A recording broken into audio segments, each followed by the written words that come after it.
DW. Maoni. Na mpenzi msikilizaji, ni maoni mbele ya meza duara. Mimi naitwa Mohamed Khelef. Tunaelekea nchini Tanzania. Mwaka wa uchaguzi 2025 Oktoba umeanza sasa, au tuseme umeshaanza kwa mikiki ya kisiasa. Chama kikuu cha upinzani hasa upande wa Tanzania bara, Chadema, kinaendesha kampeni ambayo kinaiita bila ya marekebisho ya uchaguzi hakutakuwa na uchaguzi. Bila marekebisho ya mfumo wa uchaguzi na sheria zake hakutakuwa na uchaguzi. Wakati huo ndani ya chama hicho wako wale ambao wanaona kwamba huo si uamuzi wa busara. Tunajadili hivi leo sio tu kuhusu kauli mbiu hii ya Chadema, lakini pia makando yake yanayohusika ndani yake. Na mpenzi msikilizaji, tunataka kipindi hichi siku ya Alhamisi leo tarehe 10 ya mwezi wa 4, ambapo taarifa ambazo zatujia kutoka huko nchini Tanzania ni kwamba kiongozi mkuu wa chama hicho, mwenyekiti Tundu Lissu, amekamatwa na jeshi la polisi hapo jana, na pia kwa muda mfupi alikamatwa pia makamu wake wa mwenyekiti John Heche, ambaye tunaambiwa taarifa ameachiliwa huru hivi sasa. Lakini mikutano ambayo ilikuwa iendelee hasa katika upande wa mikoa ya kusini imepigwa marufuku na jeshi la polisi. Nao hapa kwa njia ya simu Yeriko Nyerere kutoka akiwa Dar es Salaam Tanzania, naye pia Melissa Godlisten pia kutoka Dar es Salaam Tanzania. Tunaye Lukman Maluto kama mchambuzi huru na Toha Mwaipaya. Watatu hawa, Yeriko Nyerere, Melissa Godlisten na Toha Mwaipaya, ni watu ambao wana maslahi ndani ya chama cha Chadema, au tuseme kwamba ni makada wa chama hichi. Karibuni sana ungwana kwenye maoni mbele ya meza duara. Asante sana Mohamed.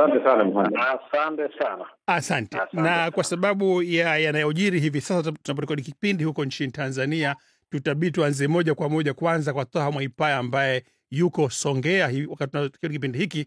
Toha, najua kwamba upo katika pirika za kutoka Songea kwa Dar, lakini labda hili tutapeleka katika swali letu ambao ndio kubwa la leo, mgawanyiko ambao umo ndani ya chama chako baina ya nyinyi ambao mnaunga mkono sera au tuseme kauli mbiu ambayo imepitishwa na chama chako cha bila ya kuwepo marekebisho ya mfumo wa uchaguzi hakupaswi kuwepo na uchaguzi nchini Tanzania mwaka huu wa 2025. Hoja ambayo wakosoaji wenu wanasema katika hili ni kwamba hakika hiki ambacho kimetokezea kuanzia jana leo kielezea kwa nini wao walikuwa wanasema kwamba hamuna uwezo wa kuzuia uchaguzi. Ikiwa mnashindwa kuendelea na mkutano, mtawezaje kuzuia uchaguzi? Unasema kuhusu hili? Kwanza inatakiwa uelewe, ndugu mtangazaji, leo tulikuwa tuna mkutano mmoja kwenye kanda ya kusini, mkutano mmoja wa Songea. Jeshi la polisi limewachukua polisi kutoka wilaya zote za kanda ya kusini, mikoa ya Lindi, Mtwara pamoja na mkoa wa Ruvuma. Mkutano mmoja wa Chadema wanaweza kuwadhibiti kwa sababu watakuwa na polisi zaidi hata ya 2,000 kadri ambavyo watahitaji kuwa na polisi wengi. Uchaguzi unafanyika nchi nzima. Vituo vya uchaguzi viko zaidi ya 200,000 karibia nchi nzima. Hawana polisi wa kutosha kusambaza nchi nzima siku ya uchaguzi kupeleka kwenye vituo watu tukiwapatia elimu, kwa sababu maeneo mengine kituo cha polisi, kituo cha kura, wanaosimamia uchaguzi ni mgambo. Ni swala la kuwapatia tu elimu wananchi. Hatukutaka kuleta matatizo na serikali huko nyuma. Tulienda kwenye uchaguzi tukahubiri amani kwenye taifa letu la Tanzania. Mimi ni muhanga wa uchaguzi wa Tanzania. Tarehe 14 mwezi wa 7 mwaka 2020 mimi nilikamatwa na serikali ya Chama cha Mapinduzi siku ya kwanza baada ya Chadema kutangaza utaratibu wa ndani wa kuchukua fomu na kurejesha. Nilikamatwa na jeshi la polisi, nikapelekwa gerezani Singida, nikakaa zaidi ya miezi 6 gerezani kwa makosa yenye dhamana, na serikali ikaninyima dhamana ili nisishiriki uchaguzi wa mwaka 2020. Tumezika watu kwenye uchaguzi huu. Tukisema bila mabadiliko ya sheria hatuwezi kushiriki uchaguzi, kwa sababu hatuhitaji kuwageuza Watanzania kuwa mbuzi wa kafara. Kushiriki ni kitu kimoja, Mwaipaya, ambacho kila mtu anadhani pengine ni haki yenu mkiamua kususia kuto kushiriki. La pili ambalo ndilo ambalo mjadala wa mada hii hivi leo ni kauli yenu kwamba sio kuto kushiriki, ni kuzuia kabisa uchaguzi kufanyika. Ikiwa tukio kama hili limetokezea, mwenyekiti wenu anachukuliwa mbele yenu, mbele ya umati mkubwa, mnazuia kufanya mikutano yenu, hamwezi kuyatekeleza hayo. Vipi Mwaipaya unaweza kuhoji kwamba mnaweza kuzuia uchaguzi? Nimekujibu. Kwanza, kwa sasa tupo hatua ya kwanza kabisa ya kutoa elimu kwa wananchi. Ukifanya fujo kwenye jeshi la polisi, kwa sababu polisi wanatafuta sababu, wanakuja kwenye mkutano wa hadhara, wanamkamata kiongozi wenu, mpige mawe polisi, mwatoboe macho, mwisho wa siku mikutano ifie hapa. Tutakuwa wavumilivu kwa kipindi hiki cha kutoa elimu nchi nzima. Tumetoa elimu nzuri, wananchi wanatuelewa tulikotoka. Tutatoa elimu nchi nzima. Tukija kwenye awamu ya pili, tutawaambia Watanzania sasa tunachukua hatua gani. Hatua ya sasa, tupo kwenye hatua ya kutoa elimu. Polisi hata watupige, hatuwezi kureact kwa hatua ya sasa, kwa sababu bado malengo yetu hayajatimia. Bado tunaendelea kutoa elimu kwa Watanzania waelewe nini maana ya no reforms no election. Hizi zingine rasha za kawaida zitaishia njiani. Asante. Sawa. Naam, tuje kwako Yeriko Nyerere ukiwa Dar es Salaam. Wewe ni miongoni mwa wale ambao wanaona kwamba uongozi wa chama chako unakwenda upogo unaposema kwamba unataka kujitenga na uchaguzi wa mwaka 2025. Haya ndio ambayo yanajiri hivi sasa, na haya ndio ambayo maumivu ya uchaguzi mnaipitia ni Chadema na wengine wapinzani Tanzania, si mwaka huu, si mwaka ule, miaka yote takriban.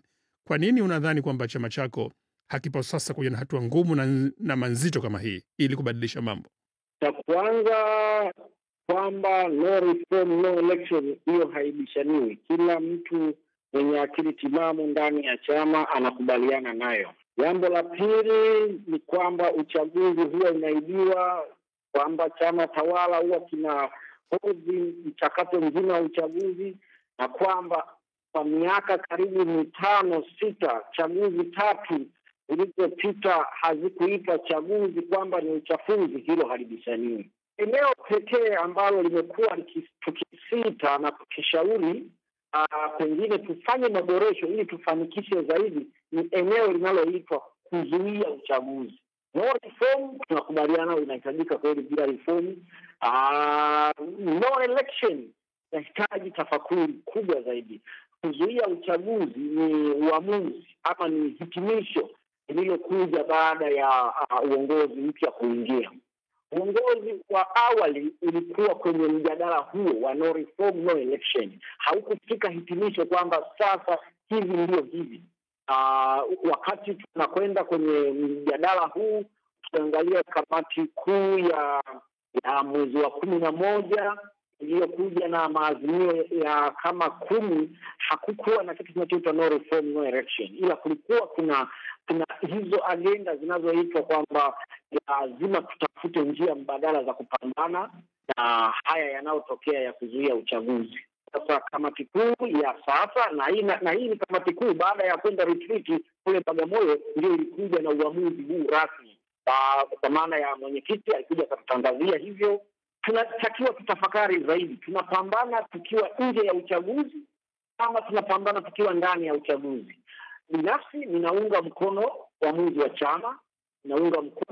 chama, lakini ninashauri chama kisikilize maoni ya watu wengine nje ya uamuzi huo, na nimeunga mkono kwamba maoni ya G55 ni maoni au ni ushauri ambao pengine chama kikiusikiliza unaweza kuleta.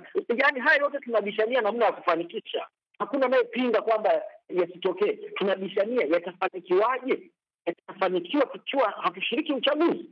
Kuna athari gani? Yaani kuna nini? Kuna mkakati gani ambao tunakwenda kuzuia uchaguzi? Ni mkakati gani umewekwa mezani? Bahati nzuri hili baada ya msuguano mkubwa watu wanahoji mkakati gani. Bahati nzuri mwenyekiti wetu amekuja akatambia mkakati namba 1 ni kufanya maandamano.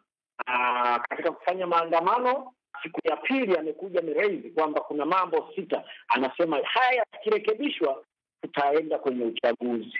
Nimeyasoma yale mambo, kwa sehemu kubwa aliyoyataja sio ya kisheria, ni ya utashi, kwamba ni swala kwamba watu wetu wasiuawe. Hilo swala sio la kisheria, ni uamuzi kwamba kwa nini wanauawa, kwamba kuna sheria inayoruhusu kuua watu wanaofanya uchaguzi, kwamba aliyeshinda tangazo. Hilo swala halihitaji sheria, sababu hakuna sheria inayosema aliyeshindwa ndiye atangazwe. Hakuna sheria inayosema hivyo. Ni la kiutashi zaidi. Kwa hiyo ukiangalia masuala yote ambayo ameyareji mwenyekiti wetu ni masuala ambayo yanahitaji kauli, ili hali katika mtazamo wa kawaida wa kampeni yetu ni mabadiliko ya mfumo mzima wa kisheria na wa kikatiba. Sasa unaweza ukaona tunahitaji tafakuri pana zaidi. Halafu jambo lingine, uchaguzi ni mchakato. Kwa watu wasiojua uchaguzi umeshaanza. ulianza kwenye eneo la kuandikisha wapiga kura, ambalo bado sisi kama Chadema nataka eneo hili nalo lifanyiwe marekebisho, na ndio sababu kuna uandikishaji uliokiuka sheria kwa kuandikisha watoto wadogo, kwa kuandikisha wanafunzi, nataka liendelee. Eneo la pili ambalo mchakato huu unatakiwa uanze ni vyama vya siasa kuagiza vifaa vya kiuchaguzi nje ya nchi. Hili ni swala la kisheria, sio la maamuzi tu, ni swala la kisheria. Sheria inataka ndani kabla ya siku 90 vyama vya siasa vile vimesha ingiza vifaa vyao nchini. Kwa maana ya mwezi wa 7 ndio mwisho wa vyama vya siasa vyote kuingiza vitendea kazi vya kiuchaguzi ndani ya Tanzania. Na hivi vifaa haviingii tu, vikishaingia vinakaguliwa kimoja baada ya kingine ili kukidhi matakwa ya kiusalama katika nchi sheria ya kiuchaguzi. Kwa maana hiyo vyama vya siasa vya Tanzania kwa sehemu kubwa vifaa vyao tunaagiza China. Ukiagiza ni miezi mitatu ndio vifaa vije vifike hapa. Eneo pekee tunapozungumza sasa, ukichelewa huu mwezi wa 4 ukiagiza vifaa, manake vitakuja kufika mwezi wa 8 ambao hautakuja kufanikiwa kuvitoa bandarini. Kwa hiyo ni eneo muhimu. Eneo la tatu ambalo kiuchaguzi linaendelea ni kesho kutwa. Vyama vya siasa vyote vinavyoshiriki uchaguzi vinatakiwa vikasaini kitu kinaitwa kanuni za maadili ya uchaguzi. Na hizi kanuni zipo zinasisitiza chama ambacho hakitasaini automatically kitakuwa kimetoka kwenye hakitashiriki uchaguzi. Sasa sisi tunaoshauri tunasema, kwa sababu kuzuia uchaguzi ni mchakato na ni mbinu, ni vema wakati tukiendelea na huu mjadala tusishiriki, tuende tuchende kama kiende kikasaini zile sheria. Kikisaini kitatoa room pale kampeni zitakapokuwa zimeanza. Vyama vyote vya siasa vinatakiwa vipeleke ratiba za kampeni. Chama ambacho hakipo kwenye mchakato wa uchaguzi hakitapata nafasi ya kukanyaga ardhi ya Tanzania kwa maana ya kufanya shughuli za kisiasa. Sasa tunaposhauri chama kikashiriki, lengo tukianza mchakato wa kwenda kuzuia uchaguzi tupate nafasi hiyo, kwa maana ya tutakuwa kwenye ratiba na viwanja vyote tutapewa hizo fursa, kwa sababu tupo kwenye ratiba ya uchaguzi. Kwa hiyo ni swala la kimkakati zaidi. Tunashauri jamani, tunataka tufanikishe hizi. Hatubishani swala no reform no election. Lakini Yeriko, mtu akikusikiliza hivyo unavyovitaja masharti ambayo yanapaswa yatimizwe na chama, angalau haya masharti 4 ambayo umeyataja, ukisema kwamba hampingi msimamo wa chama wakati mnaelezea ufasaha kabisa kwamba haya ni mambo ambayo lazima yafanyike ili sisi kuweza kuingia katika kampeni ambazo zinaweza kuzuia uchaguzi huo, ni kama kusema kwamba tuingieni katika uchaguzi. Kwa hivyo si kweli kwamba hampingi msimamo wa chama wa kuto kuingia kwenye uchaguzi. Hatupingi. Ukisoma hata ule waraka unasema ushauri, na mwisho wamesema ikiwa chama kitakataa tutaendelea kuunga mkono uamuzi wa chama. Sijui watu wengi wanajaribu kuzungumza lakini hawajasoma waraka. Mimi nimekusikiliza wewe mwenyewe sehemu ya waliosaini, lakini nimeusoma. Mimi ninakusikiliza wewe ambaye umefafanua kwamba uchaguzi ni mchakato. Uchaguzi umeshaanza tayari kwa mujibu wa maelezo yako ambayo naamini ni sahihi kabisa. Uchaguzi kule umeshaanza. Uchaguzi si kile kitendo cha mwisho kupiga kura tu, ni vitendo ambavyo viko vingi nyuma yake, na vitendo hivi vote utekelezaji wake ndivyo hatimaye vinahitimisha zoezi la mwisho la kupiga kura na kutangaza matokeo. Kwa hivyo unapovitaja vipengele hivi vya uandikishaji, kusaini maadili, ratiba ya kampeni, kuagizia vifaa vya uchaguzi na kadha wa kadha, vyote hivi ukisema kwamba vitekelezwe kwa sababu ili viweze kuwapeni uhalali wa kuingia kwenye uwanja wa kampeni kuzuia uchaguzi, maana yake ni kusema kwamba unataka chama chao kishiriki uchaguzi. Tunasema hayo tukimaanisha kwamba bunge la bajeti linaendelea. Hatujui, inaweza ukashangaa ikapelekwa mswada ikapelekwa hati ya dharura ya kufanya amendment ya marekebisho, alafu mkashangaa tukaja kuambiwa mabadiliko yote tunayotaka tunapewa, alafu hatujajiandaa kwenye uchaguzi. Naam, asante. Tutakuwa tunamaanisha nini? Haya, nakushukuru sana Yeriko. Bila shaka nawe pia turudi kwako. Tuje kwako kwanza Lukman Maloto kabla sije kwako Melissa, maana Melissa najua nawe pia ni katika timu ambayo inaungana mkono na kauli ya chama kwa wakati huu. Lukman, nikuchukulie kama wewe ni mwandishi, ndivyo ulivyo mwandishi na ambaye unaangalia mambo katika jicho la nje kabisa, nje ya mtu wa kwenye chama. Kipi ambacho unakiona katika hali hii ya sintofahamu iliyomo ndani ya Chadema hivi sasa, baina ya kushiriki na kutokushiriki, baina ya kuzuia na kutokuzuia, baina ya matakwa ya pande hizi mbili? Tanzania inasimama mahala gani? Na kwanza nikushukuru. Mimi nalitazama hili jambo katika pande tatu, yani kama kuna pembe tatu hivi. Pembe ya kwanza ni Chadema ambao wanataka no reforms, ambao wanasimamia hii no reforms no election. Upande wa pili ni hao ambao tunawaita G55 ambao wao ukiwasikiliza vizuri hawaikatai no reforms no election. Na nilimsikiliza vizuri Mrema ambaye alikuwa mmoja wa kurugenzi Chadema, lakini sasa hivi amebaki kuwa hana cheo, ni mwanachama wa kawaida, akifafanua kuhusu no reforms no election. Yeye akasema kwamba tatizo lao lipo kwenye no election, na nadhani ndio hiki ambacho pia Yeriko amekuwa akikifafanua au amekitolea maelezo kwa upana. Lakini pia kuna pembe ya tatu, ni hali halisi. Hali halisi maana yake tunapokuwa tunaanzisha jambo au tunataka kuanzisha vuguvugu au kampeni kama hii, tunataka kuachieve nini? Je, muda unatosha? Mazingira ni rafiki? Yote haya ni mambo ambayo yanapaswa kuangaliwa. Sasa kwa upande wa Chadema dhidi ya G55 ambao wote ni Chadema pia, kuna shida kwa sababu Chadema kumekuwa kuna kasumba ya kutokusikilizana. Watu wakiwa na mawazo fulani, mwingine akija na ushauri tofauti, badala ya kusikilizana wanaanza kupeana majina mabaya. Wanafanyiana ile kitu wanaita character assassination. Sasa hivi hawa G55 hawatafsiriwi kama ni wanachadema ambao wana mawazo tofauti ama yenye kujenga au yenye kuboresha wazo la no reforms no election. Wanatafsiriwa kwamba wao ni wasaliti. Wanatafsiriwa kwamba wao wamehongwa. Na tayari mimi nilisoma ujumbe ambao ulipostiwa kwenye akaunti ya X ya mjumbe wa kamati kuu Chadema Godbless Lema, akiwatuhumu hawa G55 kwamba nyuma yao kuna watu wanafanya biashara tayari. Kwa hiyo ukimsikiliza Lema na kama utayaamini maneno yake, maana yake hawa G55 wa Chadema wana agenda yao ya hiyo no election walioifafanua, maana yake ina msukumo wa kifedha. Kwa hiyo wamehongwa.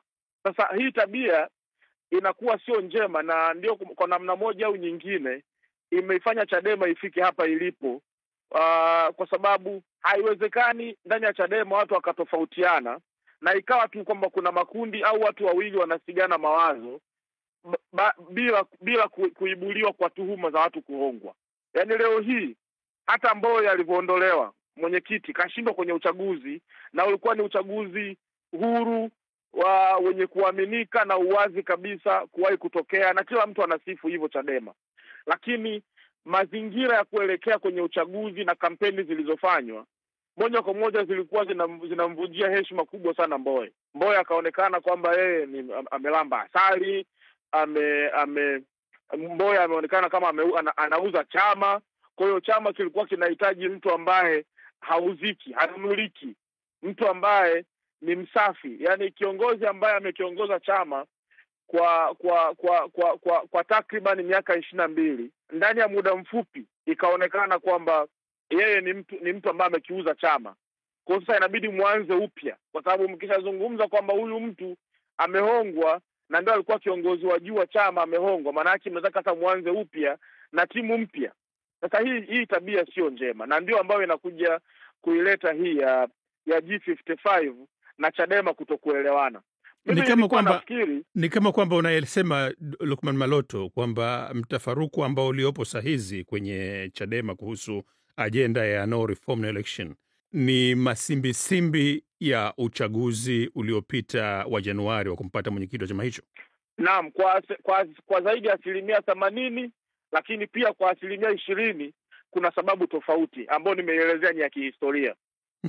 Kwa sababu wanaopinga ambao wanaoitwa G55 kwa umoja wao wanaanza kutazamwa kama ni watu ni watu ambao walikuwa wanamuunga mkono Mbowe kubaki kuwa mwenyekiti wa chama. Haiangaliwi hoja. Kwa hiyo ukianza sasa kumwangalia mmoja mmoja kwamba huyu alikuwa timu Mbowe, huyu alikuwa timu Mbowe, huyu alikuwa timu Mbowe, badala ya kutafakari hoja, lazima kutokee mambo ambayo sio ya kuelewana. Na haya mambo mengine yanasababishwa pia na mwenyekiti wa chama mwenyewe. Mimi nimewasikiliza wale G55, sababu yao waliandika kwanza waraka wakaupeleka kwenye chama, hawakuweka wazi. Kwa hiyo maudhui ya kilichoandikwa umma ulikuwa haujui, lakini wakasema kwamba waliamua kutokeza hadharani kuuzungumzia baada ya mwenyekiti wa chama kuanza kujibu baadhi ya hoja. Sasa mwanachama anatuma barua kwa katibu mkuu wa chama, wewe mwenyekiti na katibu mkuu mnausoma, badala kuwaita wanachama wenu mzungumze, mwangalie je wana hoja za msingi kiasi gani. Pengine kuna hoja za msingi ndani ya G55. Pengine viongozi wa Chadema ambao wanasimamia no reforms no election wanaweza kuwa ndio wenye hoja nzuri zaidi, kwa hiyo wakawashawisha G55 kuachana na mawazo yao. Lakini waliitwa, mnaanza kupeleka ya mambo kwenye umma. Lakini kama nakumbuka vizuri, Lukman, waliitwa, ulikuwa na mkutano ambao ulifanyika baina ya watiania na mwenyekiti. Sasa hiyo ilikuwa ni watiania na viongozi wa chama. Ndio. Tunazungumzia waraka huu ambao uliandikwa na G55 kwa sababu viongozi hawakuwaita G55. Okay. Waliwaita watiania.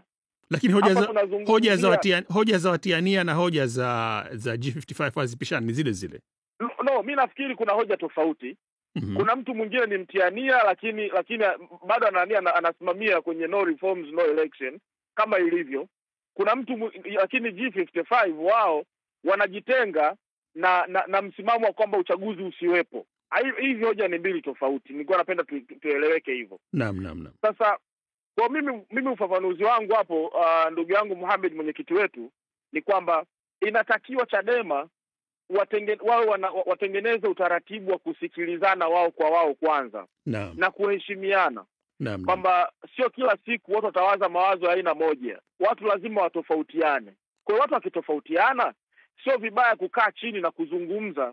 Haiwezekani kila siku watu wakitofautiana basi wao wanakuwa ni wasaliti, wao wanakuwa wamenunuliwa, wao wanakuwa ni watu ambao wamelamba asali na majina mengine mabaya kama hayo. Na hiyo ndio ambavyo imekuwa historia ya Chadema. Asante. Chadema ni chama kikubwa sasa. Naam, nakushukuru Lukman. Kama chama kikubwa, bila shaka najua kwamba tumemweka muda mrefu sana Melissa na ana mengi ya kuzungumza. Melissa, uko nasi bado?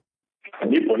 Haya, wewe najua au tunakuona kupitia maandishi yako, na bila shaka kabla ya hapo ulikuwa umesimama katikati ulivyokumilisha tamko lako lile kabla ya kufanyika uchaguzi ndani ya chama, lakini baadaye mambo yamekuja na umekubaliana na mabadiliko ya chama chako na umekuwa na msimamo kwamba msimamo wa chama kama unavyokuelewa vizuri wa no reform no election, bila ya kuwepo mabadiliko ya kimsingi kwenye mwenendo na mfumo wa uchaguzi, hakupaswi kuwepo na uchaguzi nchini Tanzania, ni msimamo sahihi na kwamba unapaswa utekelezwe kama ulivyo. Haya yanajiri hivi sasa tunaporekodi kipindi hiki. Mambo mengi yametokezea, kambi zimezunda na chama chako na viongozi chama chako, kiongozi mkuu wa chama chako amekamatwa hivi sasa na mengine kadha wa kadha yanakuja. Yote haya yanakupa picha gani, ndugu yangu Melissa? Asante Mohamed.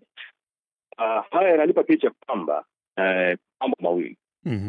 Ndani ya chama na nje ya chama.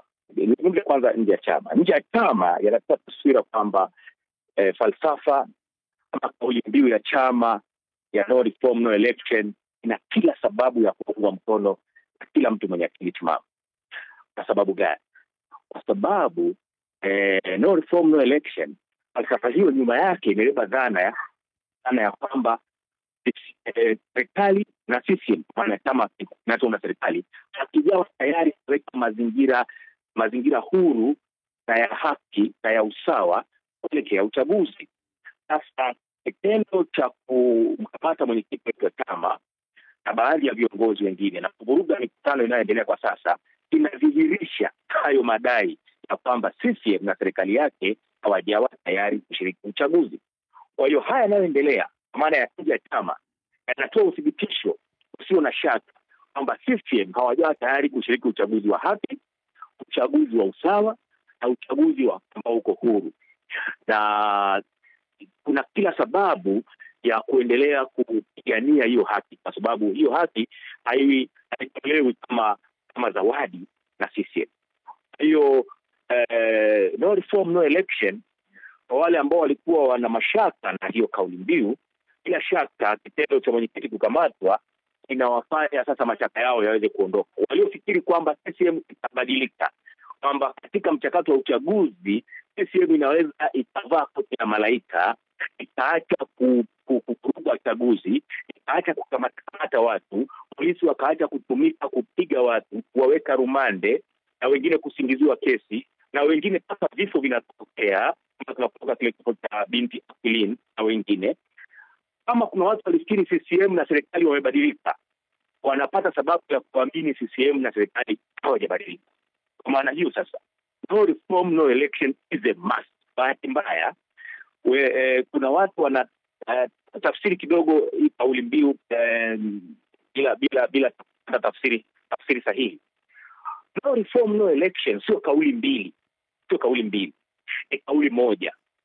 Nimesikia hata ndugu zetu wa G55 wakizungumza, wakitamka kama kauli mbili, kwamba tunakubaliana na no reform lakini hatukubaliani na no election. Sasa hii kidogo inaleta shida na ukakasi kwa mtu mwenye akili timamu, mwenye fikra na kutafakari mambo. Kwa sababu gani? Tafsiri ya no reform no election haimaanishi hapana uchaguzi, hapana mabadiliko, au hapana mabadiliko, hapana uchaguzi. Hapana, inamaanisha bila mabadiliko hakuna uchaguzi. Yaani ni sawa na kusema bila tairi gari haiwezi kutembea. Hata huwezi kusema mimi gari kutembea na kubaliana nalo, lakini tairi hii sikubaliani nayo. Hapana, ni kauli moja. Bila mabadiliko hakuna uchaguzi. Automatically huwezi kuigawa hiyo kauli ukasema unakubaliana kipande A unaacha kipande B. Kwa hiyo ili kwamba bila mabadiliko hakuna uchaguzi. Sasa mabadiliko hayo yakifanyika ndio yatazaa kitu kinachoitwa uchaguzi. Kwa hiyo hata ndugu zetu wa G55 kama wanakubali mabadiliko, wanasema tunakubaliana mabadiliko lakini uchaguzi hapana, tunaweza kwenda kwa uchaguzi. Hiyo sio tafsiri halisi hiyo kauli mbiu. Tafsiri halisi ni kwamba bila mabadiliko hakuna uchaguzi. Kwa hiyo kama unataka uchaguzi, fanya mabadiliko kwanza. Kwa mabadiliko hayo sasa ni yapi? Yapi ya sheria, yapi ya kisiasa, yapi ya mifumo. Serikali ya CCM kupitia mabadiliko yaliyofanyika juzi kwenye Tume ya Taifa ya Uchaguzi imejitetea kwamba kuna mabadiliko kadhaa yamefanyika. Lakini mabadiliko hayo hayana sasa tija kwa upande wa chama vyama vya upinzani, hususan Chadema. Nasema mabadiliko hayana tija kwa sababu gani? Kwanza, kuna baadhi ya wasimamizi wa uchaguzi ambao bado ni watumishi wa umma katika nafasi za juu za uongozi, japokuwa wakurugenzi wameondolewa kusimamia. Lakini pia hata utaratibu wa uchaguzi wenyewe unavyoendeshwa pamoja na wasimamizi wa usaidizi bado hautoi mazingira ya ushindani wa usawa na haki. Kwa hiyo hayo mabadiliko bado yanapiganiwa. Mabadiliko mengine ni ya kisiasa. Mabadiliko ya kisiasa tunayaona kwa sababu leo kwa mfano viongozi wa CCM wamezunguka nchi nzima, wanafanya mikutano, polisi wanawalinda. Na inafika mahali viongozi hao wanatoa maelekezo kwa polisi. Tumeshuhudia kama mwenyekiti wa CCM taifa Steven Wasira akitoa maelekezo kwa jeshi la polisi, na jeshi la polisi linatii kupiga saluti. Lakini sababu hiki ni chama cha siasa kama ilivyo Chadema, lakini leo kiongozi gani wa Chadema anaweza kutoa maelekezo kwa polisi wakasikiliza? Kwa lazima tuunganishe hizi kofia. Kwa bado chama CCM inajifanya kuwa chama dola kwa ajili ya kusimamia maslahi yake na kukandamiza vyama vingine. Yako mabadiliko mengine ya mifumo.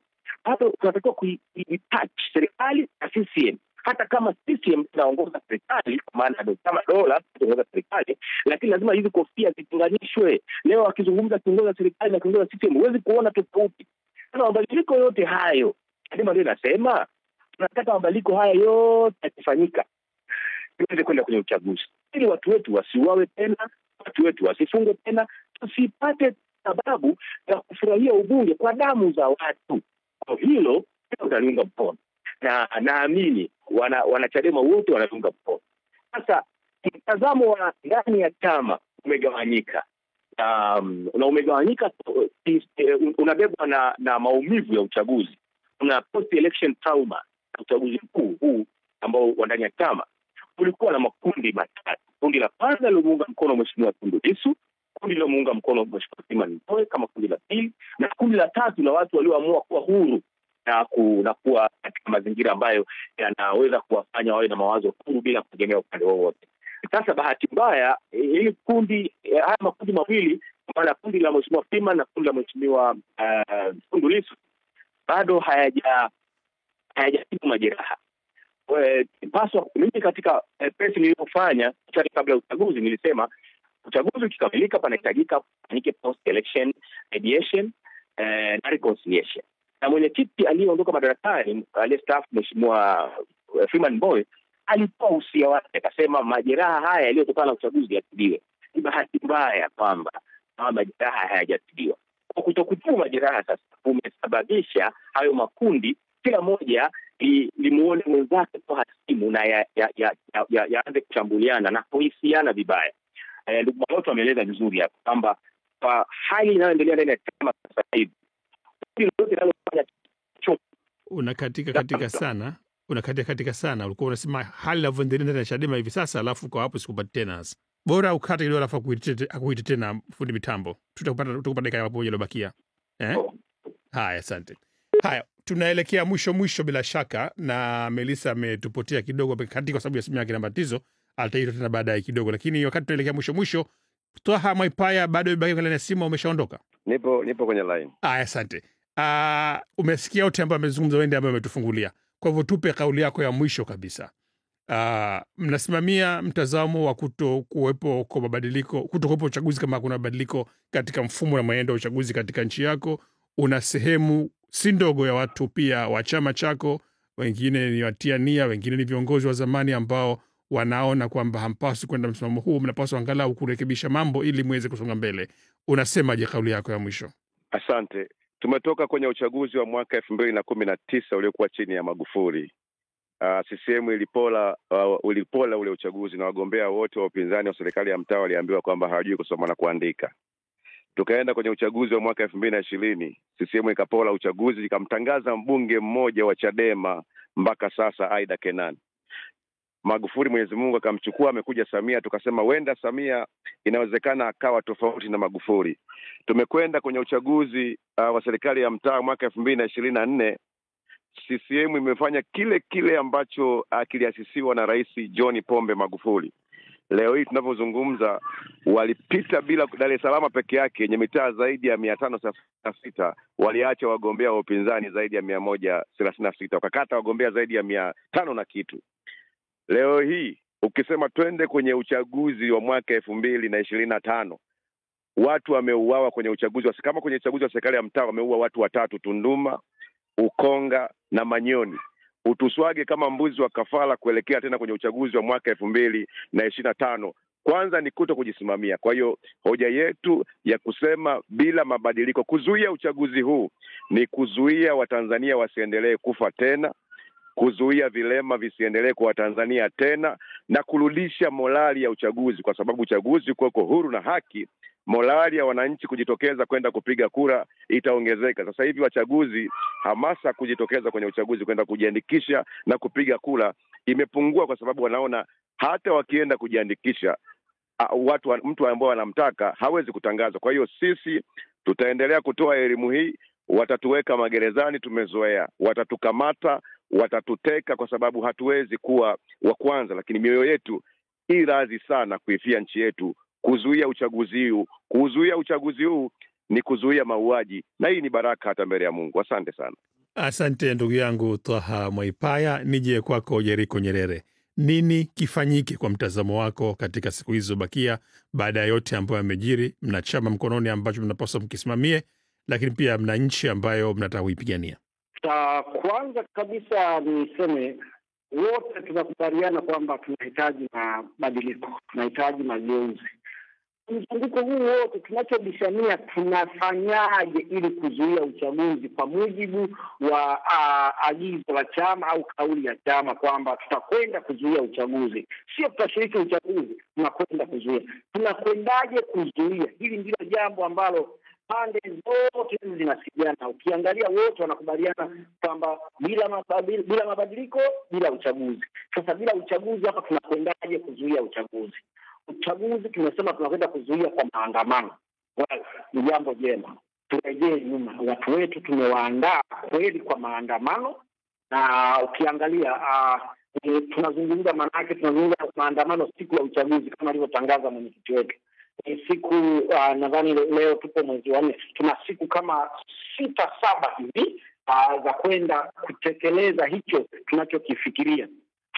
Tumewaandaa watu wetu kiwango gani cha kuweza kuzuia uchaguzi? Kama hilo halitoshi, je, kuna mbinu nyingine mbadala ya kuzuia uchaguzi ili tuhakikishe mabadiliko tunayapata? Ukiangalia maazimio ya Baraza Kuu ya mwezi wa 10 mwezi wa kwanza tarehe 20 kabla ya uchaguzi, yaliainisha vizuri sana mambo gani yanatakiwa tuyafanye kuelekea uchaguzi mkuu mwaka 2025. Na pengine kama utaniruhusu niasome, sijui kama muda utatosha, lakini ilikuwa ni nzuri sana tungejielekeza kwenye maazimio haya ya Baraza Kuu ambayo yalipitishwa na Baraza Kuu, yaliletwa na Katibu Mkuu, yakapitishwa na yakawa ndio maazimio, ndio mwelekeo wa chama. Hati mbaya walipokwenda kwenye retreat wakaja na hiki kinachoitwa tunaenda kuzuia uchaguzi. Labda kwa sababu ya muda utuambie tu nani Yeriko, kipi ambacho kinatofautiana baina ya kimo kwenye maazimio ya Baraza Kuu na ambacho kimetoka baada ya retreat? Japo kimoja au viwili. Muda umemalizika. Baraza Kuu liliagiza kwamba chama kianze maandalizi ya uchaguzi, na lilieleza kwamba maandalizi hayo yaende sambamba na kushiriki zoezi la uandikishaji wa wapiga kura na michakato mingine. Na wakasema kwa sababu ya kuona haya yanayotendeka kwenye chaguzi zingine, wajaribu kuyaunganisha makundi yote, watafute mbinu, makundi ya kiharakati, makundi ya viongozi wa dini na maeneo mengine yanaweza kusababisha haya mabadiliko, na wakaweka kwamba aidha twende kufungue kesi mahakamani. Na hili nadhani hata mwenyekiti alishawahi kulizungumza kabla hajaja na ile ya maandamano, aliwahi kulizungumza kwamba tutakwenda kufungua kesi mahakamani. Ni jambo jema sana. Kwa hiyo mimi nadhani maandamano tu peke yake hayawezi kuzuia au hayawezi kuleta mabadiliko tunayoyataka. Nadhani tuongeze kingine. Tukiweka maandamano, twende na kitu kingine cha ziada. Tuweze kufungua kesi katika mahakama za kimataifa, kwa sababu mahakama za ndani hizi si sehemu salama ya kuleta majibu juu ya mfumo wetu wa nchi. Tunaamini mahakama zetu sio sahihi. Asante. Nadhani tunaweza tukafini kwa maana ya maandamano. Sioni effect yake, sioni matunda yake ya haraka. Alishawahi kuitisha maandamano ya wanaharakati nje ya vyama vya siasa, hayakuleta matunda. Tumejaribu kuitisha maandamano kama chama cha siasa, hayakuleta matunda sahihi sana. Badala japokuwa yalikejeliwa sana, lakini naona tunahitaji tuongeze mkakati mpya. Naam, asante sana Yeriko. Bahati mbaya sana sikiti kwamba muda umeisha kabisa. Kwa hivyo hatukuwa na nafasi kwa Lukman Maloto na kwa Melissa ambaye simu yake ilikatika hapo kabla, na waombe radhi sana. Lakini msikilizaji wetu, kwa hakika tumekuwa na mjadala mzito hapa kuhusu hali ya kisiasa nchini Tanzania, pale ambapo chama kikuu cha upinzani wa Tanzania Bara au upande wa Tanzania Bara Chadema kikiendelea na kampeni yake ya kupigania mabadiliko ya uchaguzi au kutokuwepo kabisa katika uchaguzi mwaka 2025, na huku kukiwa na mpasuko ndani yake na pia baadhi ya viongozi wake wakiwa wanakamatwa na serikali. Naitwa Mohamed Khelef, kwaherini hadi mara nyingine.